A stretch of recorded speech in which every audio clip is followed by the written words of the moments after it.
વધેલા બટાકાના શાકમાંથી ભેળ બનાવી। આજે મને ચટપટો નાસ્તો ખાવાની ઈચ્છા થઈ હતી। બજારનો નાસ્તો પણ ખાવો નહોતો અને વધારે પડતું તેલવાળું તળેલું પણ ખાવું નહોતું। વિચાર કરતી હતી કે શું કરું, તો એટલામાં યાદ આવ્યું કે આજે મેં બટાકાનું શાક બનાવ્યું છે, એ થોડું વધ્યું છે, એનો ઉપયોગ કરી લઉં। તો શું કરું?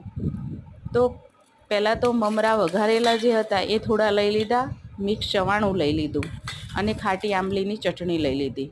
ત્યાર પછી અંદર ડુંગળી ઝીણી સમારી લઈ લીધી, દહીં લીધું અને છેલ્લે બટાકાનું શાક જે હતું તે ઉમેરી લીધું।